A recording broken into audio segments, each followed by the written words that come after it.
Okay, this is the Unit 10 Part 1 video. There are 4 videos in this unit, and the first one's going to focus on the rise of the Catholic Church. The Roman Empire collapses, and so people are really left hopeless. And the one sort of unifying force during that time is going to be the Catholic Church. Now, they do a lot of amazing things, especially the individual Catholic priests. But the Catholic Church is also going to do a lot of horrible things too, and we'll discuss some of those in this video. Okay, this is Unit 10, Part 1. This is the rise of the Catholic Church in the early Middle Ages. Easy for me to say. Okay, so what we're going to be talking about is how the Christian and Catholic Church, they're the same thing, becomes so powerful during this time period of Europe and what events lead to that. Okay, so we're going to be talking about the Middle Ages in this unit, sometimes also referred to as the Dark Ages or the medieval period. And remember that the Germanic invasions destroyed the Roman Empire. So what happens after that? Trade declines. Law and order will vanish, and that's virtually impossible because it's on every channel. Oh, you get what I mean, though. Education will disappear except in monasteries. Money will no longer be used. So you can see economically this has had a tremendous impact on Europe. So because of this, little education, little trade, little law and order, this period is known as the Dark Ages or the medieval period. I want everyone to understand that this is a combination during this time period of Germanic and Christian beliefs. So the influence of the Romans and then a combination of German and Christian beliefs are going to be very powerful during this time period. And the Catholic Church becomes dominant. A lot of people are going to become Christians and find Jesus. Have you found Jesus yet? I didn't know I was looking for him.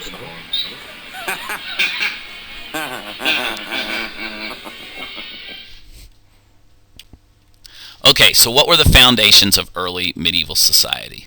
The big thing that you have to remember, once again, is that the heritage of Rome, the ruins of Rome, are there. And so that's going to play a role in how these early medieval societies develop. Christian beliefs. Where the Roman Empire stops, the Catholic Church picks up.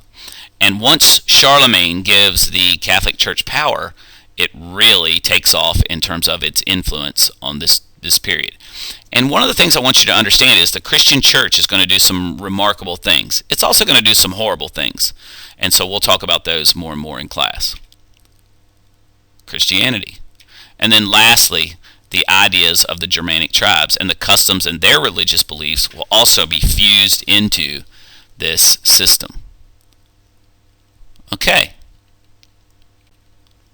Alright, so right here, why were Rome and the church such a big influence on the early Middle Ages? Make sure you put that into your notes right there.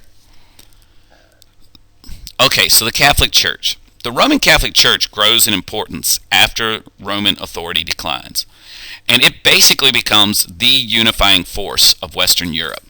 Pagans and others all had influence, and one of the big reasons is because everywhere that Rome went and had conquered, they built churches there, and many of those churches remained after the Roman Empire collapsed. They had become such vital parts of communities, and priests had become such important parts of communities that they stayed even after the Roman Empire collapsed.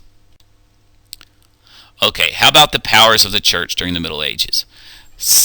The Pope wielded incredible power. Now, this didn't happen instantly, but the Pope was the one who anointed emperors. He put the holy oil on them and, ordained them as the leader. Missionaries carried Christianity to the Germanic tribes and helped spread the religion. And we've already talked about how Cyril and Methodius had brought that to the Slavs. Well, missionaries were traveling all throughout Europe, bringing Christianity to the people. And then the church served social, political, and religious needs of the people, especially the poorer people who were suffering during this time of warfare and different things. The church was that stabilizing factor that brought peace and brought food and certainly helped out people in all communities. Now, it's also during this time that a very strict hierarchy forms in the church, which we'll explain in just a minute. So what was the church hierarchy? Well, if you look at this chart and on your notes, it forms like a pyramid. At the bottom, most of the people who are part of the clergy, or the group that held religious responsibilities and duties within the Catholic Church, were priests. They also had the least amount of ability to perform sacraments. The next level up were the bishops, and they were in charge of several churches in a region. The archbishops were the guys who were in charge of the biggest areas of churches, the cities and stuff. And then the next level up is the very powerful group called the cardinals. They're the ones that wear the red robes. And then obviously at the top there's one person making the decisions for the religion, and he had pretty much total authority over the Christian religion. And that, of course, was the Pope. Alright, so the influence of the Catholic Church. First off, as the Roman Empire collapsed, church authority grew. Secular authority, or non-religious beliefs, non-religious ideas, declined. That's one of the reasons why you don't see as much scientific discovery during the Middle Ages. The church basically squashed a lot of those ideas. Now, monasteries are what preserved the Greco-Roman culture. A lot of the writings and teachings of the Greeks were actually recorded by monks by handwritten documents. And if they wouldn't have done that, a lot of the works may have been lost. Missionaries carried Christianity to all the parts, as we talked about before, to the Germanic tribes. But one important thing is they also carried Latin, and that alphabet is going to be part of some of the Germanic languages. And finally, when the Pope anointed Charlemagne emperor in 800 AD, it becomes huge. And this will sort of establish the power of the church in the political realm as well as the religious realm. It's a big moment in European history. Now, one of the things that I wanted you to know is, for all the bad things that the Catholic Church is going to do, the basic parish priest will be amazing during the Middle Ages. He will serve religious and social needs of his people and be parts of communities.